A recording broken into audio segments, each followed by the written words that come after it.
Muy buenos días amigos televidentes, gracias porque está en sintonía de Canal 19. Hoy transmitimos desde las instalaciones del Hotel Sheraton Presidente.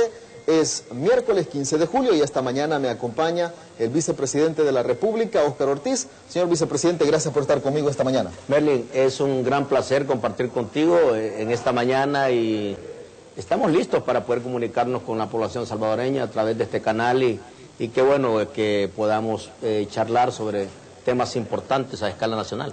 Uno de esos temas, vicepresidente, es la sequía que está afectando los cultivos, principalmente en la zona oriental del país. De acuerdo al Ministerio de Agricultura, 81.000 manzanas de terreno han sido afectadas, han sido ya dañadas por la sequía y 41.000 más han sido afectadas y que podría perderse. Hay una situación complicada, algunas agrupaciones de campesinos están pidiendo que se declare emergencia nacional. Bueno, efectivamente, este no es un tema único de El Salvador, es un tema de carácter regional, es parte de toda la situación que estamos viviendo en el marco del cambio climático, para lo cual hay que prepararnos para los próximos 5 o 10 años, y ahora nos ha tocado enfrentar una nueva sequía que ya la ministra de Medio Ambiente había previsto en términos de sus espacios de tiempo.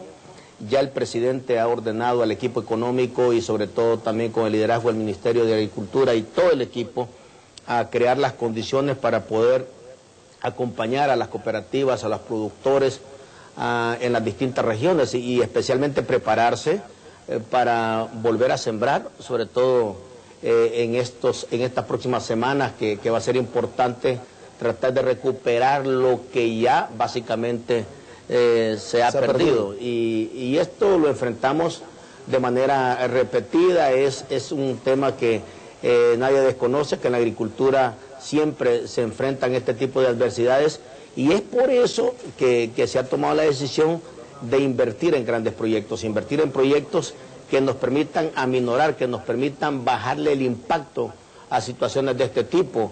Como la emergencia por ejemplo, nacional no es una opción. En realidad tenemos una situación crítica, pero que podemos enfrentar. Ya el Ministerio está tomando medidas para asistir a los productores y a las cooperativas en las distintas zonas del país y sobre todo también con las facilidades que hemos dado año con año en el sentido de el abono, darle la semilla adecuada a los productores, la asistencia técnica, la información oportuna. Quiero mandar un mensaje. De hecho, el presidente ha estado reunido con el equipo económico y con el ministro de Agricultura, un mensaje a todos los productores, a las cooperativas. Estamos atentos en comunicación directa con nuestro ministerio, con nuestro liderazgo, y nosotros hemos decidido a asistir. Creemos que esta cosecha, las cosechas de los últimos años han sido bastante buenas, porque es parte de la seguridad alimentaria. Estamos incluso previendo que en cualquier situación estabilizar sobre la base de generar, como siempre se hace, importaciones con ciertas bandas de manera ordenada, de manera proyectada, para tratar de que no al final de año no se vaya a crear una situación de crisis. ¿No hay escasez en este momento? ¿Creen que no va a haber a final del año cuando esta cosecha que se ha perdido debía salir al mercado? Siempre se crea algún nivel de especulación coyuntural, siempre. Es una cuestión que ya nuestras instancias están atentas a esta dinámica, sobre todo darle seguimiento para que esta situación no vaya a provocar, disparar precios, en el caso, por ejemplo, del frijol, y se mantenga demasiado tiempo. Hay ya un registro de incremento. La Dirección de Protección del Consumidor ya está garantizando un control adecuado porque necesitamos también proteger los intereses de los consumidores. ¿Habrá sanciones para quien esté aprovechando la coyuntura para subir precios? Ese es el mandato, o sea, además es totalmente, yo diría, la palabra no ilegal, yo diría que es hasta ofensivo, se valga de una situación como la que vivimos, que generalmente ya no es un problema que si queremos que afectan negativamente la producción agrícola. Tenemos que ser solidarios, productores, pero también procesadores y distribuidores. y ser solidarios y responsables con el consumidor. Estos son los momentos donde realmente hay que aportarle al país, cada quien desde su posición, y aquí un llamado a todos aquellos que comercializan los granos básicos a que mantengamos precios adecuados y responsables de cara a lo que la canasta básica ha venido mostrando su comportamiento. Ya nos decían que en algún querido subirlo de manera irracional, ¿verdad? Y entonces ya estamos encima de eso, y aquel que proceda de manera incorrecta, pues habrá que sancionarlo como la ley manda. Vicepresidente, en el tema de la violencia, que es otro de los que está afectando a la población en el país, abril, mayo y junio fueron meses que han marcado récord cuando de cifras de homicidios hablamos, pero julio ha marcado un descenso bastante drástico. En los 3 meses anteriores que mencionaba, el promedio fue de 24 asesinatos por día, según la Policía Nacional Civil. En julio, el promedio de asesinatos es de 15. Pareciera que las pandillas marcan la pauta de qué tan violento puede ser un mes. Bueno, nosotros hemos planteado de manera muy sincera, este va a ser un año difícil. Este va a ser un año donde la reacción coyuntural de los grupos criminales se ha hecho sentir, sobre todo para tratar de buscar presiones a distinto nivel de que se pueda cambiar la estrategia que hemos puesto en marcha a partir del año 2015. Ya veníamos preparando un conjunto de instrumentos y de decisiones en el segundo semestre del año 2014. Y la decisión es que esta estrategia nos permita en el corto y mediano plazo golpear la estructura del crimen organizado, ir desarmando las estructuras de la extorsión, ir diezmando los cabecillas de las organizaciones, ir golpeando esa estructura que es la que está organizando y está decidiendo seguir afectando la vida de las familias salvadoreñas. Y para esto se ha puesto en marcha un plan integral, un plan, yo diría, de los más completos que se ha conocido en las últimas décadas, que incluye un control total del sistema penitenciario, mejoramientos integrales en el sistema penitenciario, y poner en marcha la tecnología adecuada para controlar todos los movimientos de los privados de libertad. Ahora se ha creado batallones, una fuerza élite especial de reacción rápida. Pero están rápida. funcionando ya, porque hay algunos sectores que se quejan de que se formó estos contingentes con los mejores soldados, pero no se los ve en la calle trabajando. No, como no, ya están. De hecho, esto acaba de ser reciente, hace 30 días que se pusieron en marcha, ya están operando, ya están reaccionando a situaciones que ya se han dado a conocer, sobre todo persiguiendo y ubicando a pequeñas concentraciones de grupos criminales armados que se ubican en determinadas posiciones, y ahí estaba actuando ya la fuerza élite, y se va a ir sintiendo cada vez con mayor intensidad esta medida que se ha tomado a través del presidente de la República y del equipo de seguridad. Pero no solo eso, además de las fuerzas élites de respuesta, ahora también tenemos instrumentos claves para proceder, como la ley contra la extorsión, esta ley especial que castiga más fuertemente a aquellos que atenten contra policías, jueces y fiscales. El presidente hace poco hizo un anuncio importantísimo, como es el caso de mejorar las condiciones de los miembros de la Policía Nacional Civil, de los miembros del Ejército, que están apoyando y contribuyendo en tareas de seguridad. Los 28 millones que fueron aprobados por la Asamblea Legislativa para mejorar la situación económica de los miembros de la policía. Hay una inversión que está en marcha fuertísima, que es para mejorar todo el equipo logístico, desde chalecos, armas cortas, armas largas, vehículos, adquisición de tecnología para mejorar el sistema de inteligencia y el sistema de información. Estamos poniendo en marcha ya un plan amplio de videovigilancia en todos aquellos sectores estratégicos de ciudades ubicadas en el área metropolitana y al interior del país y en coordinación con los gobiernos municipales. Sin duda alguna, esto acompañado también de todo un plan de prevención, de todo un plan de cómo llevar factores de oportunidad y respuesta a las comunidades, es decir, recuperar territorios generando condiciones adecuadas a la familia y sobre todo a los jóvenes.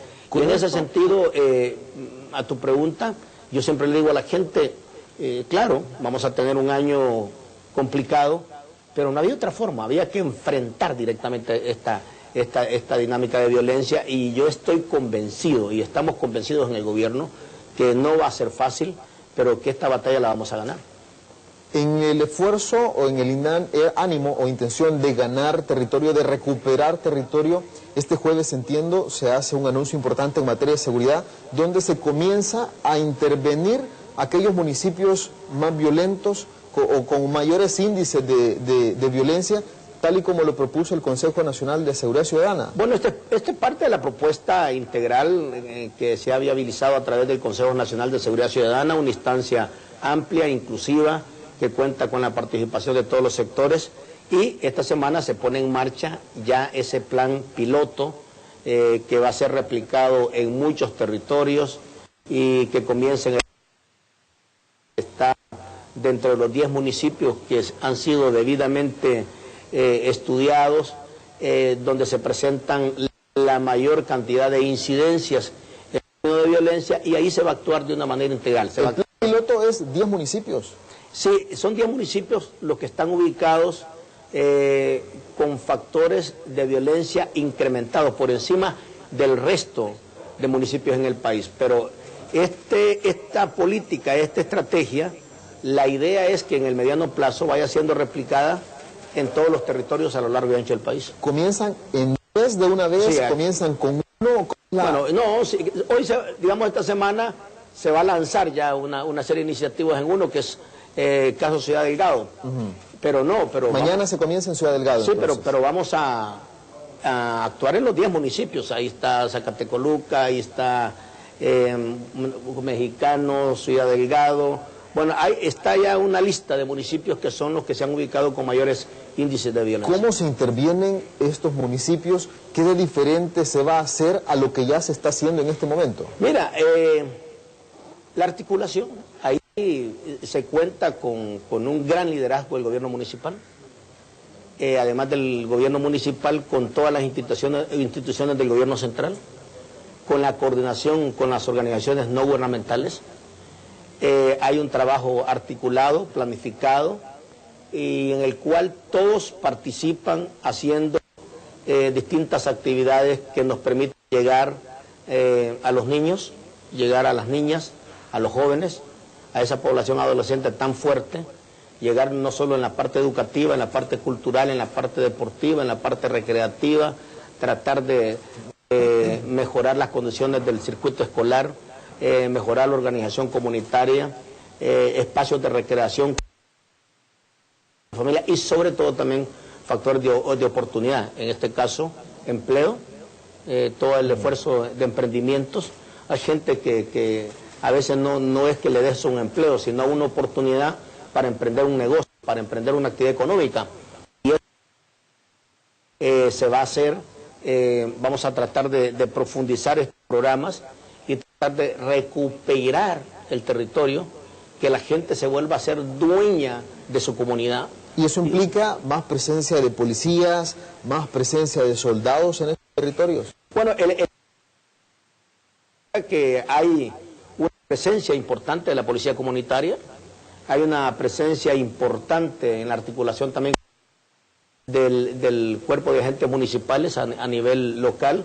Eso depende de la realidad de cada municipio, pero esa es la articulación. Es decir, aquí el peso mayor tiene que ver con las actividades de prevención, con todo este esfuerzo de cómo organizar y de cómo integrar a la comunidad de manera positiva. ¿Han medido si la posibilidad de la migración de la delincuencia? Somos municipios muy pequeños y que fácilmente, si hay presencia aumentada de policías y soldados, fácilmente las pandillas se van a mover a otros municipios donde no haya tal dispositivo. Sí, eso, de hecho, ya hay algunos ejemplos y algunas realidades en esa dirección. Somos un país muy pequeño territorialmente y grupos de pandillas o grupos de redes criminales que han venido cometiendo delitos, al sentirse presionados, al sentirse identificados y perseguidos, se mueven de un territorio a otro.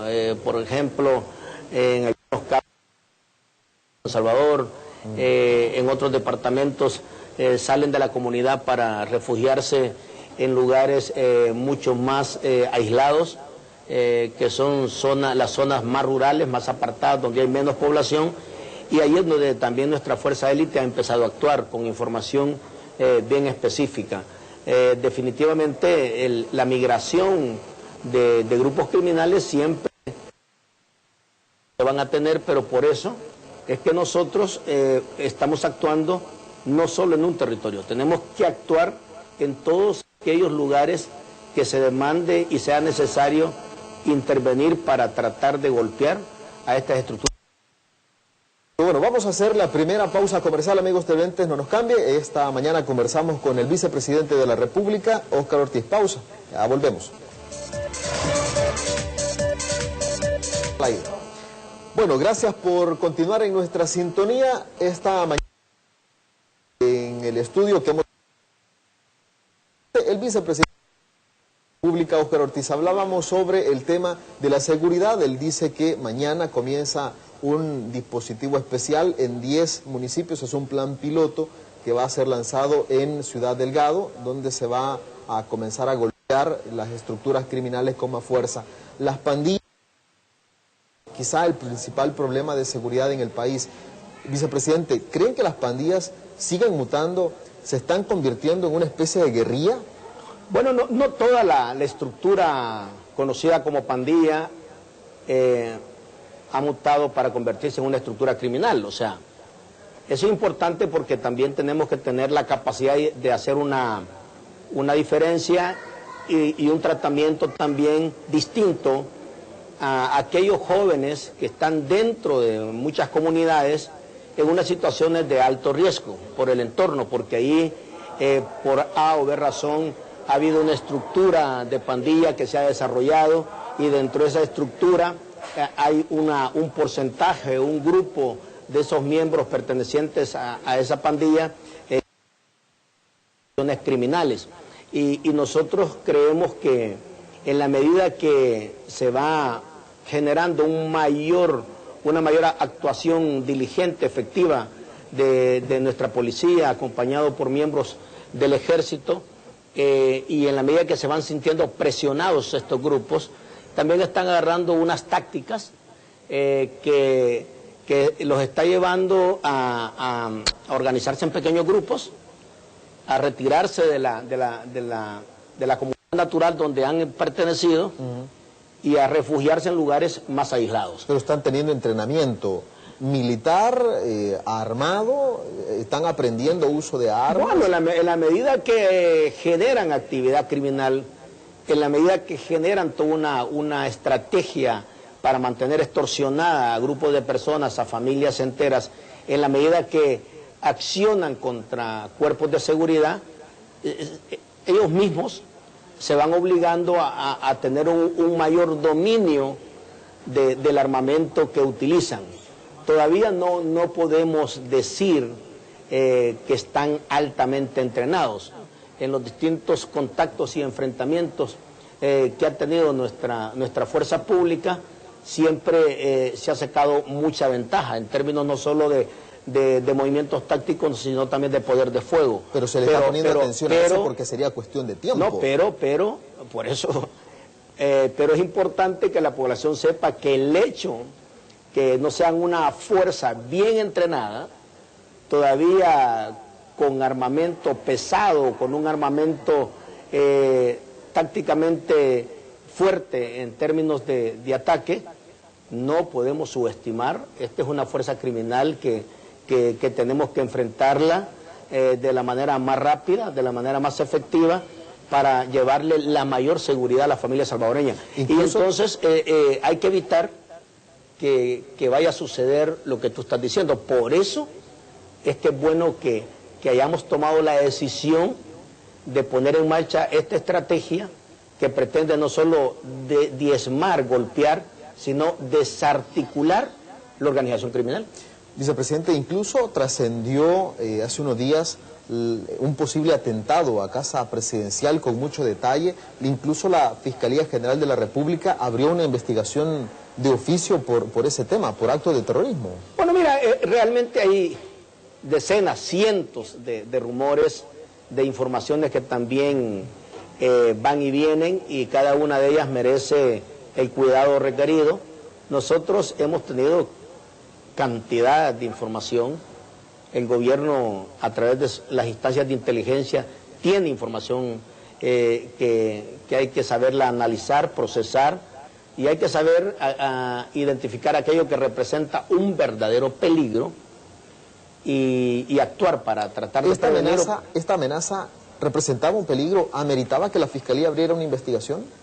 Bueno, de hecho, por el tipo de rumor, por el tipo de información que se ha recogido, siempre merece una atención especial, sobre todo por lo delicado que eso implica, ¿no? Pero no te puedo decir oficialmente que sea un dato totalmente creíble. Es decir, hasta ahora se ha analizado con la responsabilidad del caso, pero tampoco se ha elevado a un nivel donde se pueda decir que se ha verificado que es exactamente, es sólido esa información. Sin embargo, por la situación en la que estamos, siempre se toman y se están tomando todas las precauciones del caso. Vicepresidente, ha trascendido que, por declaraciones de Raúl Mijango, que las pandillas, los cabecillas de las pandillas, habrían enviado una carta al Consejo Nacional de Seguridad, al comisionado para la seguridad de Casa Presidencial, a Jato Asbun, ofreciendo su interés, su intención de establecer un nuevo diálogo, como ocurrió en el 2012. ¿Es cierta? ¿Existe esa carta? ¿Cuál es la posición del gobierno? No, oficialmente no tenemos absolutamente nada como gobierno, y de hecho nosotros entendemos que dentro del Consejo Nacional de Seguridad Ciudadana hay una serie de sectores que permanentemente están haciendo trabajo de reeducar, de educar, de exhortar, de acompañar a ciertos segmentos, a ciertos grupos que están en alto riesgo, incluso las iglesias que vienen haciendo un trabajo dentro del sistema penitenciario. Pero nosotros hemos sido muy claros. Primero, el gobierno lo que ha hecho un llamado permanente, y lo vamos a seguir haciendo, a que todos aquellos jóvenes, a todas aquellas estructuras que ahora se conocen como pandillas, o que se han conocido o se organizan a través de una pandilla, que dejen la acción violenta. No tiene sentido. Eso no solo representa un peligro para ellos, sino para su familia.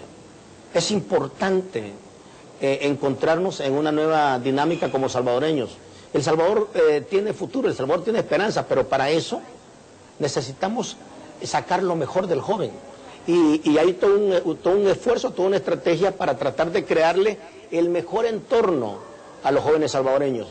Por eso este trabajo de prevención, por eso este trabajo de generar cohesión social, comunitaria.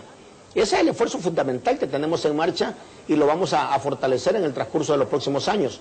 Pero no podemos tolerar, ni podemos nosotros generar una especie de lo que se ha llamado tregua con aquellas personas, con aquellos grupos que han venido y siguen generando acciones criminales. No se puede. Simple y sencillamente el gobierno tiene que actuar, tenemos que actuar, y eso es lo que estamos haciendo. Y para cerrar, para cerrar tu pregunta, no hay nada en términos oficiales. Además, no podemos nosotros tomar como voceros a determinadas personas que solo por el hecho que estuvieron vinculados a determinadas dinámicas, hoy se presenten como que fueran unos puentes o como que fueran ciertos voceros de ciertas estructuras. nosotros tenemos una instancia. Esa instancia se llama Consejo Nacional de Seguridad Ciudadana. Con ese consejo estamos trabajando distintos programas, distintas acciones, y creemos que en el marco que vayamos desarrollando este esfuerzo, y el país irá teniendo éxito en esta batalla contra la violencia. Perfecto, vamos a hacer un nuevo corte y al regresar hablamos sobre la necesidad de recursos que tiene el gobierno y la decisión también de la Sala de lo Constitucional de congelar de manera momentánea, mientras se estudia un recurso de inconstitucionalidad, la aprobación que había hecho la Asamblea Legislativa de 900 millones de dólares. Parte de esos fondos iban destinados a la seguridad. Corte, ya regresamos.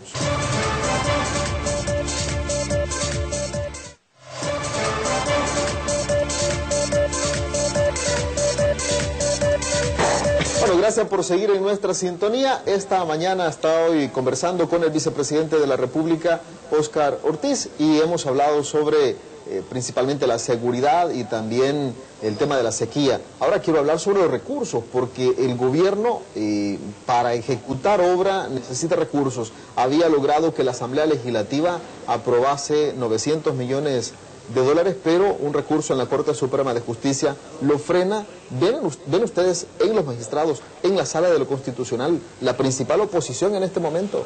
Bueno, no quisiera utilizar ni ese término ni ese concepto, simple y sencillamente que lo que ha expresado nuestro presidente y nuestro gobierno es que cada uno de los fallos no solo se ha cumplido, sino que cada fallo que la Sala de lo Constitucional establece es cumplido, o sea, lo vamos a cumplir, nosotros, es bueno decir esto porque hay mucha gente y en algunos debates que tratan de presentar como que en el país hubiera un tema o de gobernabilidad o de amenaza democrática.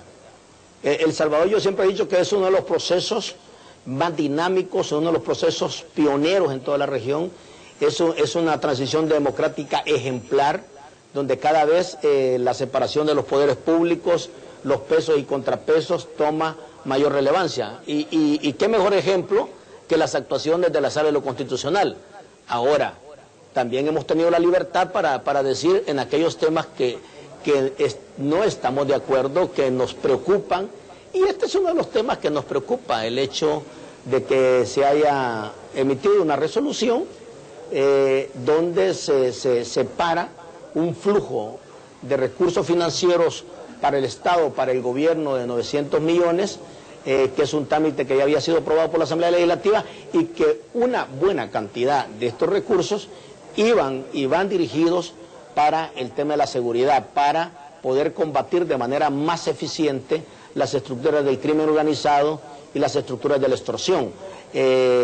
Todavía estamos en espera de lo que pueda resolverse en las próximas semanas en materia de una decisión definitoria, pero mientras eso sucede, nosotros seguimos trabajando por buscar mecanismos, instrumentos que nos permitan acompañar financieramente esta estrategia, porque toda situación de seguridad como la que tenemos nosotros, así le pasó a Colombia, el tema que tiene México, el tema que tiene también por otra, digamos en otra dimensión, Guatemala, Honduras, requiere de recursos, y estos recursos tienen que ser, lo mejor es que sean recursos propios, que sean recursos directos, ¿verdad? Porque son para temas muy sensibles. Un impuesto especial es la posibilidad. El presidente decía el fin de semana anterior que el Consejo Nacional de Seguridad está próximo a llegar a un acuerdo para implementar un impuesto específico para financiar la seguridad en el país. Bueno, ese es el tema que está dentro de la agenda del Consejo Nacional de Seguridad Ciudadana, dentro de un equipo que está discutiendo, procesando opciones y cuál podría ser la mejor manera de acompañar en términos de recursos financieros esta estrategia. Esta estrategia requiere recursos. Sin recursos va a ser muy difícil. Mira, hay que seguir mejorando la situación de nuestros policías, no solo en términos de las prestaciones, no solo en términos de sus ingresos, sino también de toda la operación logística que necesitamos dotar a la policía para que sea mucho más efectiva en el combate al crimen. Y además también tenemos que hacer uso de mejor tecnología. Hay ya unos presupuestos que están planteados y yo esperaría que cuando el Consejo tenga propuestas, de seguro que pasarán al análisis del gobierno, la sola posibilidad de mencionar esa alternativa que se tiene para generar recursos ha provocado dentro de las cúpulas del sector privado un rechazo inminente. Es decir, ellos plantean que el país no tiene una situación bonancible como para aplicar un nuevo impuesto y que la medicina puede resultar peor que la misma enfermedad. Bueno, hay que tener cuidado, hay que esperar, porque habría que pesar como país cómo queremos estar y hacia dónde queremos llegar. El tema de la violencia hoy por hoy consume un poco más del 11% del Producto Interno Bruto en términos de recursos que tenés que movilizar para tratar de enfrentar estas. Nosotros no podemos seguir así en los próximos 5 o 10 años. Tenemos que controlar la violencia, tenemos que controlar el crimen, tenemos que desarmar las estructuras de la extorsión, porque si no al país le va a salir en todo sentido mucho más caro. No podemos incluso aspirar a crecer más allá del 3% de manera sostenida si no somos capaces de golpear estratégicamente las estructuras criminales y las redes de extorsión. Porque eso te afecta la pequeña inversión, eso te afecta la confianza de un emprendedor o una emprendedora, eso te afecta la red de pequeños negocios, eso te encarece la operación de cualquier empresa pequeña o mediana. Y entonces nosotros como salvadoreños tenemos que pesar. ¿Queremos seguir así? ¿Queremos que esa ruta sea la que nos acompañe por los próximos 5 o 10 años? ¿O tendremos todos integrados en esta dirección, incluyendo recursos? Así lo hizo Colombia, así es que no, bueno, y así también lo hacen los Estados Unidos, así cuando fue la tragedia del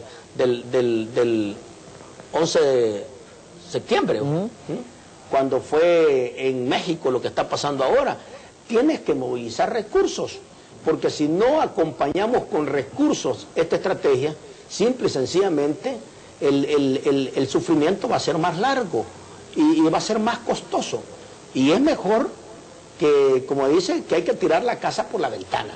Necesitamos ahora hacer un frente común y todos los salvadoreños necesitamos contribuir en esto, porque aquí lo que hay que discutir es cómo lo hacemos, cuál es la mejor manera, cuál es la forma más transparente, no solo de ubicar esos recursos, de tener un consenso nacional sobre esos recursos y ejecutarlos de la manera más eficaz y más transparente. Y en eso nuestro gobierno no tiene absolutamente ningún problema, ninguna dificultad en que estos recursos sean totalmente transparentados. Pero lo que sí es cierto es que si queremos ganar esta batalla en el corto y mediano plazo, hay que ponerle recursos. Otro de las complicaciones que tiene el país es el tema de la deuda. Hay un informe que señala que cerca del la deuda ha llegado al cerca de poco más del 60%, y hay una complicación de finanzas producto de los altos pagos que se tienen que estar haciendo. Bueno, mira, realmente tenemos que ponerle atención a la economía del país. Yo siempre digo, para hablar de la situación del endeudamiento, tenemos que abordar el tema más integral. El primer esfuerzo que estamos haciendo con el mandato de nuestro presidente y todo el equipo de gobierno es hacer que la economía crezca. Y hacer crecer la economía implica mejorar el nivel de inversión privada a escala nacional y mejorar el escenario para la inversión extranjera. Implica volver a recuperar la capacidad de los sectores productivos. Implica avanzar en la transformación productiva, que es cómo adecuar nuestra economía para que tenga un mejor desempeño en las exportaciones, que eso es lo que estamos haciendo, y una mejor respuesta al mercado nacional. Y ahí es importante la apuesta de tener más empresarios. Una pequeña y mediana empresa más fuerte, unos empresarios más competitivos y un sector público invirtiendo para estimular esta actividad. Y en esa dirección nosotros estamos buscando crear nuestra propia capacidad, nuestro propio resorte.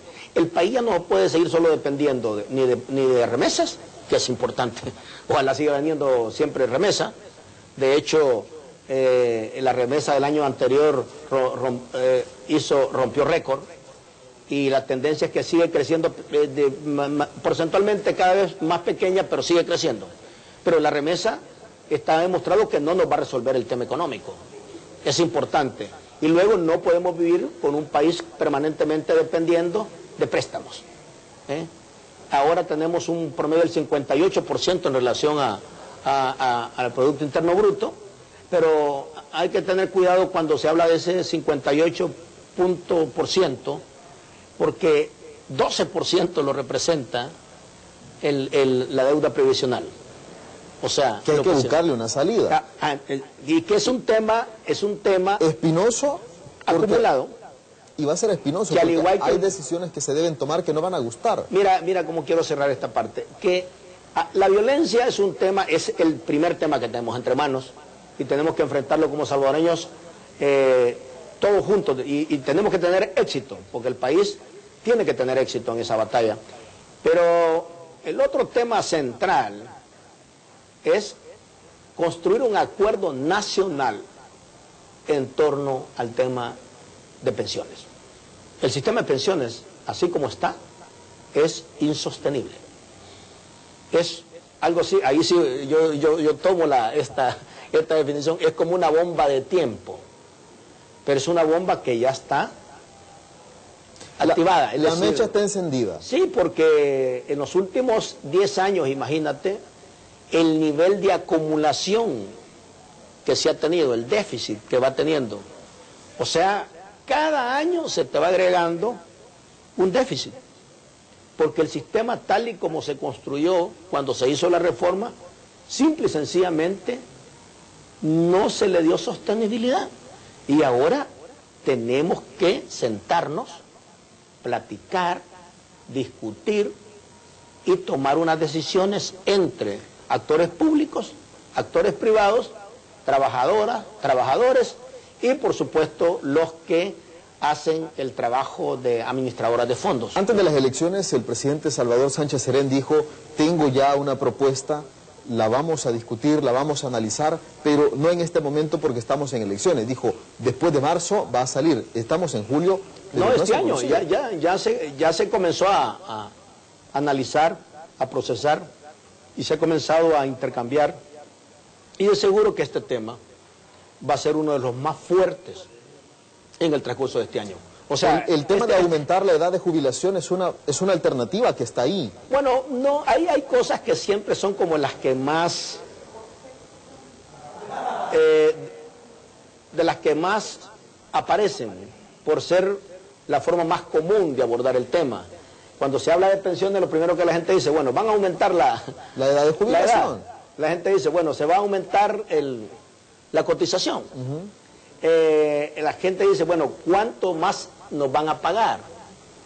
O, por ejemplo, ¿dónde se va a colocar el dinero que tú recibes de los ahorrantes? Porque en realidad son ahorros de ahora para tu futuro. O sea, simplemente como que yo tengo una cuenta en un banco que no la puedo tocar. Yo la estoy ahí cuidando para que esa cuenta yo he decidido que es lo que le va a pagar los estudios a mi hijo o a mis hijos cuando ellos tomen la universidad, para poner un ejemplo. Entonces yo digo, este dinero no lo voy a tocar en los próximos 15, 20 años. Entonces, como yo lo voy a colocar en un banco, para poner un ejemplo, es el ejemplo. Para que la gente lo pueda entender. A mí lo que yo quiero con esa cuenta es saber cuántos intereses me van a pagar, cuánto voy a ganar de interés cada año, cuánto yo tendría en esa cuenta tirada a 15 años y cuánto yo tendría que ponerle para que cuando yo eche un plan de que mi hijo o mis hijos saquen los 5 años de universidad, para ver si eso me alcanza. Entonces estamos exactamente en la misma situación, donde nosotros estamos ahorrando para garantizarnos un ingreso en nuestra vejez, ya en nuestra etapa de retiro, en la etapa donde ya la capacidad productiva en términos laborales, en términos de activación económica, ya deja de ser y pasamos a una situación de descanso. Y ahí nos topamos con el problema, que solo está cotizando de un universo total el 24% promedio, que es un porcentaje muy bajo, que generalmente ese ahorrito no te da para cuando te toca jubilar. Hay unos niveles de poca rentabilidad de ese ahorro, y entonces tenemos que encontrarle respuesta de una manera mucho más global. Aquí lo que tenemos que buscar en la reforma es que la persona que es la clave de este sistema son los ahorrantes. Somos nosotros. Hay que buscar proteger y darle las mejores condiciones a los ahorrantes para que tengan certidumbre, confianza, que el día que les toque hacer uso de estos fondos para su bienestar personal y familiar, ahí van a estar para acompañarlo en sus años donde tiene que hacer uso adecuado de estos fondos. El gobierno tiene ya elaborado una propuesta que va a poner sobre la mesa y decir, señores, sobre esta base comenzamos la discusión y si hay que modificar algo lo hacemos, pero hay que entrarle ya a este tema. Sí, no, de hecho, ya hay varios estudios, porque este no es un tema nuevo. Pero ¿cuándo se hace público, por ejemplo, el hecho de cuál es la propuesta del gobierno para que se comience a discutir y se lleve a la Asamblea? No queremos que sea una propuesta del gobierno. Queremos que sea una propuesta de país. Queremos que cualquier decisión que tomemos en el tema de una reforma al sistema de pensiones, pensando en los próximos 10, 15, 20 años, se haga con el respaldo de las fuerzas políticas, de las fuerzas sociales y también de los actores económicos. Claro, es la única manera como vamos a tener una reforma exitosa. Pero una reforma de pensiones no la puedes hacer solo con una decisión de un gobierno. Es decir, porque sería muy frágil, muy débil. Ese fue el error que se cometió hace años. Alguien debe dar el primer paso y poner las cartas sobre la mesa e invitar... No, nosotros ya hemos puesto el tema que es clave que este año discutamos a fondo el tema y que este año podamos producir un importante acuerdo en esta dirección. Obviamente resolver el tema fiscal pasa en gran medida por resolver el tema de pensiones. Parte del tema fiscal que tenemos instalado en el país desde hace ya varios años pasa por una redefinición del sistema previsional. ¿No termina este año, vicepresidente, sin que se tome una decisión? No puedo asegurártelo, pero sí está claro que el país y el gobierno y las fuerzas políticas y económicas tenemos que abordar en el transcurso de este año esta temática. O sea, creo que estamos en un año bueno, en un año adecuado para discutir este tema sensible, pero de enorme impacto para la fiscalidad y para la economía de nuestro país. Voy a tomarme un par de minutos más para dos temas adicionales. Uno de ellos es la recomendación que hacía Thomas Shannon, el consejero del Departamento de Estado de los Estados Unidos, que decía, sería bueno para El Salvador una especie de sí. El gobierno bueno, ha dicho... No sé si lo dijo, yo no entendí nunca que fuera una recomendación del señor Shannon, pero de todas maneras yo digo, sí, ¿para qué? Y que El Salvador, eso estuvo bueno en los acuerdos de paz, pero nosotros somos una democracia en marcha, un proceso político pionero.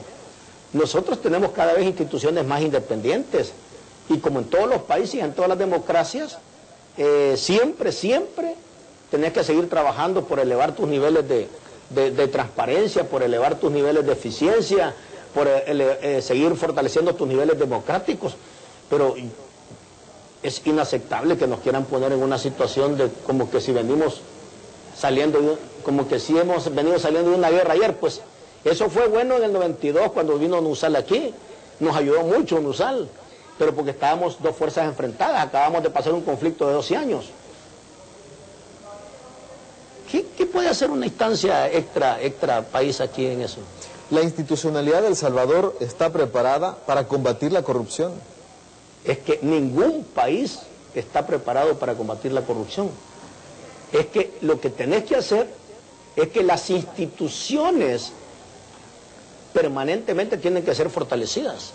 No es el problema de... Porque eso es como cuando dicen, mire, va a llegar a hacerle una auditoría a la Corte de Cuentas, ¿va? Y va a ser siempre, te hacen auditorías en un año, cada año, generalmente las grandes ciudades, y siempre hay observaciones de carácter administrativo, de procedimientos, hay hallazgos que se le llaman. Nosotros, como país, nuestro compromiso debe ser y debe seguir siendo fortalecer las instituciones, fortalecer la democracia, fortalecer los mecanismos de información, fortalecer los mecanismos de transparencia, fortalecer la auditoría social, fortalecer la participación de los ciudadanos, garantizar que cada funcionario o cada persona que se le endosa confianza sea capaz de responder por sus actos públicos. ¿Por qué los salvadoreños ahora nos vamos a venir a poner en manos de otros? Entonces, ¿para qué hemos creado nuestras instituciones? Claro. Bueno, estoy pasado de tiempo. Vicepresidente, gracias por haberme acompañado esta mañana. Ha sido un placer platicar con usted y conocer la visión del gobierno en estos temas interesantes de país. Y felicitarte por tu trabajo y a todo el equipo y sobre todo también a Canal 19 por la enorme proyección que está realizando y cada vez conectándose más con las cosas cotidianas de las familias y las comunidades. Así es que nuevamente, Merlin, felicidades y adelante. Vicepresidente, gracias y espero no sea la primera ni la última vez que nos acompañe. Costó un poco que platicáramos, pero... No, pero estamos abiertos. Nosotros siempre, este gobierno, la decisión desde que entramos, y fue decisión del presidente, de mantener línea abierta, no solo con la prensa, sino con todas aquellas instituciones que no solo que requieran información, sino también el diálogo permanente. Claro. Bueno, gracias, vicepresidente, por acompañarnos, y a ustedes, amigos televidentes, también gracias por su sintonía. Los invito para que después de esta pausa se informe con Ana Dilma Markelly de lo que ha ocurrido en las últimas horas en el país. Yo lo espero mañana, siempre a las 9:15 de la mañana por Canal 19. Mañana voy a tener el placer de hablar con el presidente de ANDA. Vamos a conocer cuál es la situación del sistema hídrico en el país y cuáles son los esfuerzos que se están haciendo para mejorar el servicio que usted recibe en sus casas de agua potable. Hasta mañana.